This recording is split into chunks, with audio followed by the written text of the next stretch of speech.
Shalom Bapak Ibu yang dikasihi Tuhan Yesus Kristus. Mari kita terlebih dahulu berdoa sebelum mendengarkan firman Tuhan. Mari kita berdoa. Terima kasih Tuhan Yesus atas segala pertolongan dan pimpinan-Mu pada saat ini. Kiranya Tuhan tolong dalam kami mendengarkan firman-Mu. Hanya di dalam nama Tuhan kami Yesus Kristus kami sambut firman-Mu pada pagi hari ini. Haleluya. Amin. Shalom Bapak Ibu, Saudara yang dikasihi oleh Tuhan Yesus Kristus. Sesuai dengan tema pada minggu hari ini, yaitu bertahan di dalam kasih Kristus. Saudaraku dikasihi Tuhan, sesuai dengan pembacaan Alkitab pada minggu hari ini, yaitu di dalam 1 Petrus 4 ayat yang ke-12 hingga yang ke-19. Mari kita baca bersama-sama yang sudah pegang Alkitab masing-masing. Saudara-saudara yang kekasih, janganlah kamu heran akan nyala api siksaan yang datang kepadamu sebagai ujian, seolah-olah ada sesuatu yang luar biasa terjadi atas kamu. Sebaliknya, bersukacitalah sesuai dengan bagian yang kamu dapat dalam penderitaan Kristus, supaya kamu juga boleh bergembira dan bersukacita pada waktu Ia menyatakan kemuliaannya. Berbahagialah kamu jika kamu dinista karena nama Kristus, sebab roh kemuliaan yaitu roh Allah ada padamu. Janganlah ada di antara kamu yang harus menderita sebagai pembunuh atau pencuri atau penjahat atau pengacau. Tetapi ia menderita sebagai orang Kristen, maka janganlah ia malu, melainkan hendaklah ia memuliakan Allah dalam nama Kristus itu. Karena sekarang telah tiba saatnya penghakiman dimulai, dan pada rumah Allah sendiri yang harus pertama-tama dihakimi. Dan jika penghakiman itu dimulai pada kita, bagaimanakah kesudahnya dengan mereka yang tidak percaya pada Injil Allah? Dan jika orang benar hampir-hampir tidak diselamatkan, apakah yang akan terjadi dengan orang fasik dan orang berdosa? Karena itu, baiklah juga mereka yang harus menderita karena kehendak Allah, menyerahkan jiwanya dengan selalu berbuat baik kepada Pencipta yang setia. Bapak, Ibu, Saudara yang dikasihi Tuhan Yesus Kristus, di mana kita bertahan di dalam kasih Kristus itu tidak semudah yang dibayangkan dan yang kita pikirkan. Melainkan di dalam kita bertahan di dalam kasih Kristus, tentunya ada harga yang harus dibayar. Contohnya, jika Bapak Ibu Saudara dikasih Tuhan kepingin awet muda, tentunya akan membeli obat-obatan supaya wajah awet muda, bahkan vitamin-vitamin ataupun olahraga. Dan demikian juga kita di masa-masa pandemi yang belum berakhir, hampir 2 tahun ini, bagaimanakah kita harus bisa bertahan tetap sehat? Tentunya kita akan mengonsumsi obat-obatan, bahkan rajin olahraga, meminum vitamin dan lain sebagainya. Demikian juga halnya di dalam kita bertahan di dalam kasih Kristus, ada suatu harga yang perlu kita bayar, yaitu penderitaan. Tentunya tidak mudah menghadapi suatu penderitaan tanpa kita ada kekuatan. Demikian juga di dalam hal bertahan pun kita juga tidak mudah apabila kita tidak ada suatu persiapan yang matang untuk bertahan. Oleh sebab itu Bapak Ibu Saudara yang dikasihi Tuhan Yesus Kristus, sesuai tema pada hari ini yaitu bertahan di dalam kasih Kristus, tentunya kita lebih baik mengenal terlebih dahulu yang namanya penderitaan itu. Penderitaan itu berasal dari kata dira. yang artinya yaitu adalah menahan atau menanggung. Jadi derita artinya menanggung atau merasakan sesuatu yang tidak menyenangkan. Bagaimanakah merasakan sesuatu yang tidak menyenangkan? Pasti sulit dibayangkan. Bapak Ibu saudara dikasihi Tuhan Yesus Kristus, penderitaan itu dapat berupa penderitaan lahir atau jasmani dan penderitaan batin. Penderitaan adalah termasuk keadaan dunia nyata dan bahkan pasti akan dialami oleh setiap manusia yang ada di dalam dunia ini. Dan penderitaan itu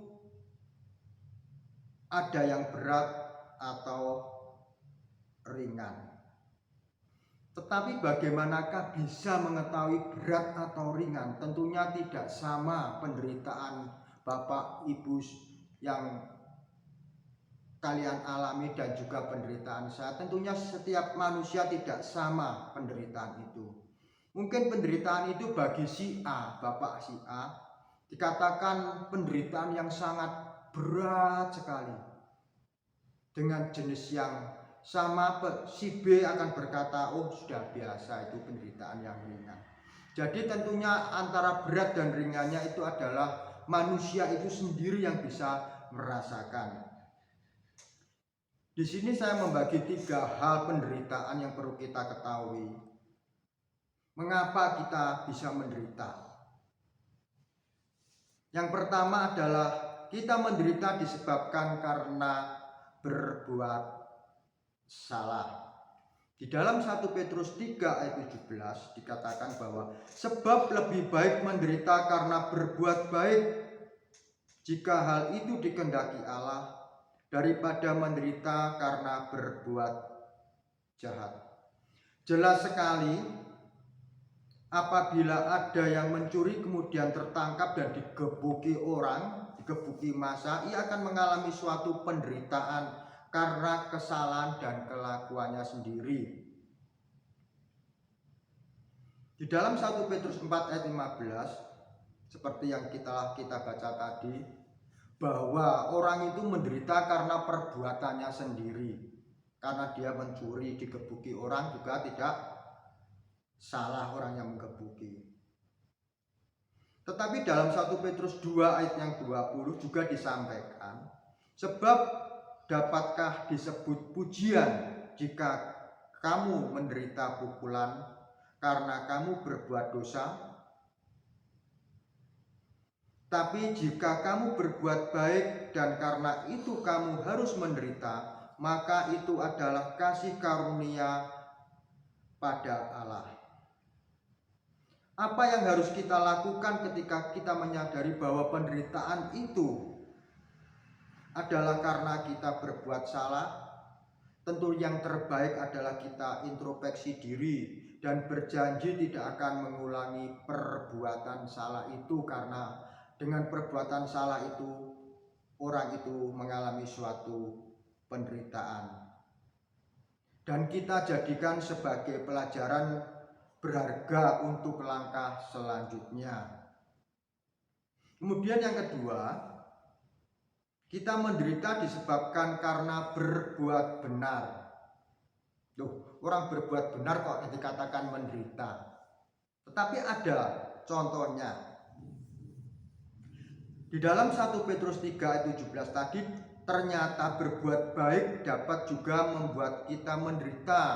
Yaitu contohnya adalah Yusuf, di mana saat ia diajak berhubungan badan dengan istri Potifar, Yusuf dengan jelas dan tegas menolaknya, tidak mau. Bukankah itu perbuatan yang baik dan perbuatan yang benar? Dia menolak ajakan dari seorang istri raja untuk berbuat zina. Dia menolak. Apakah dengan melakukan kebenaran itu tidak ada suatu reaksi? tentunya ada, yaitu apa yang dialami oleh Yusuf, yaitu karena dia menolak keinginan seorang istri raja dengan mentah-mentah, kemudian Yusuf difitnah dengan membuat laporan palsu, dengan memutarbalikkan fakta kepada suaminya. Bagaimanakah yang dialami Yusuf? Apakah Yusuf dengan senang-senang akan pergi begitu saja? Tidak. Akhirnya Yusuf harus menderita perlakuan yang tidak adil. Ia harus mendekam di dalam penjara. Sebuah penderitaan akibat perbuatan benar yang Yusuf lakukan. Mungkin di antara Bapak, Ibu, Saudara yang dikasihi Tuhan pernah mengalami hal seperti Yusuf. Janganlah kita putus asa. Kita tetap berpegang teguh dalam kebenaran di dalam kita menjalani suatu penderitaan. Contoh yang lain, yaitu apa yang dialami oleh Sadrak, Mesak, dan Abednego. Mereka menolak untuk menyembah patung buatan Nebukadnezar. Bukankah itu perbuatan yang benar dan baik? Dia tidak mau menyembah patung buatan Nebukadnezar. Kemudian apa yang dialami oleh Sadrak, Mesak, dan Abednego? Apakah bisa terlepas dari ancaman Nebukadnezar? Tentunya tidak. Dia harus mengalami suatu penderitaan yang luar biasa. Kalau kita melihat di dalam Daniel pasal yang ketiga itu, apa yang sedang dilakukannya? Yaitu Sadrak, Mesak, dan Abednego dilemparkan ke dalam dapur perapian yang menyala-nyala. Bahkan tingkatan kenyalaannya berlipat-lipat kali. Bahkan orang yang memasukkan mereka dan dengan mengikat ketiga orang ini mati terpanggang. Begitu panasnya api tersebut.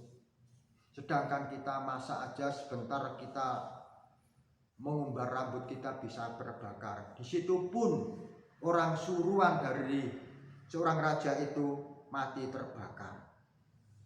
Tetapi apa yang sedang dilakukan oleh Sadrak, Mesak, dan Abednego? Apakah dia terbakar? Tidak, saudaraku dikasihi Tuhan Yesus Kristus.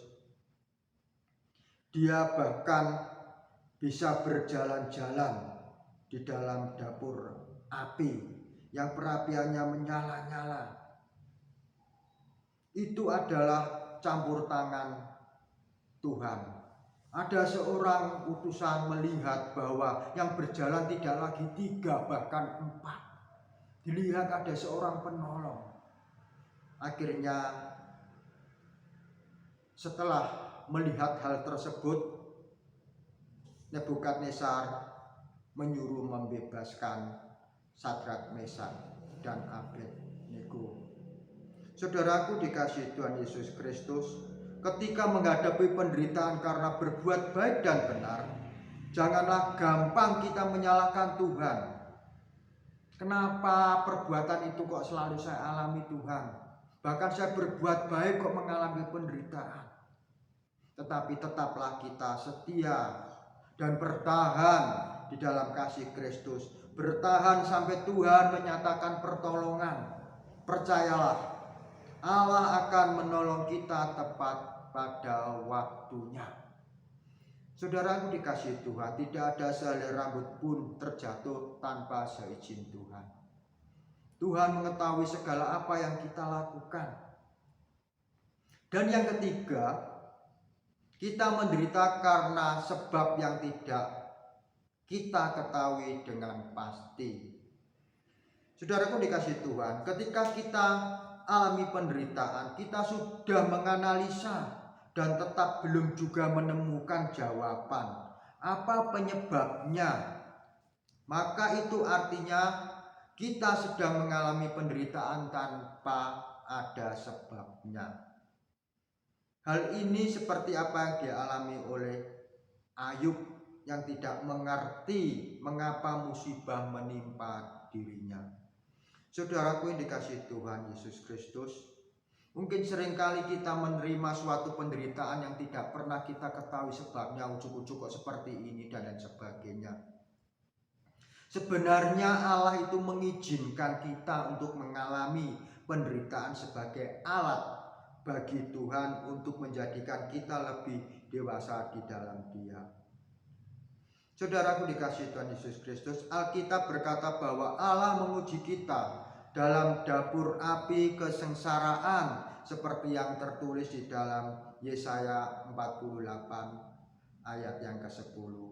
Sesungguhnya aku telah memurnikan engkau, namun bukan seperti perak, tetapi aku telah menguji engkau dalam dapur kesengsaraan. Saudaraku dikasihi Tuhan Yesus Kristus, kalau memang Tuhan mengizinkan kita melewati suatu penderitaan, itu berarti kita tidak dapat menghindarinya. Jadi sia-sia mungkin kita sudah berdoa minta tolong Tuhan seperti ini, tetapi Tuhan tidak menolong. Karena apa? Karena Tuhan mengizinkan hal itu terjadi. Jadi kita mungkin berdoa, Tuhan bebaskan aku dari penderitaan ini, tapi Tuhan sudah mengizinkan. Bagaimana harus kita bisa katakan kepada Tuhan jika kita mengalami suatu penderitaan yang seolah-olah tidak ada sebabnya tetapi ujuk-ujuk terjadi? Yang bisa kita ucapkan kepada Tuhan adalah, Tuhan berilah aku kekuatan untuk melewati penderitaan ini, dan Engkau menyertai aku seperti janji-Mu. Jadi tetaplah kita tetap bersukacita dan bersyukur kepadanya jika kita mengalami suatu penderitaan yang tidak pernah kita ketahui ujung pangkalnya. Kita tidak perlu menyalahkan si A atau si B, suami kita, istri kita, anak-anak kita dengan penderitaan kita, tetapi kita bisa berkata kepada Tuhan, Tuhan berilah aku kekuatan seperti janji-Mu, dan Engkau akan menyertai aku. Saudaraku dikasihi Tuhan Yesus Kristus, kalau kita menderita janganlah heran.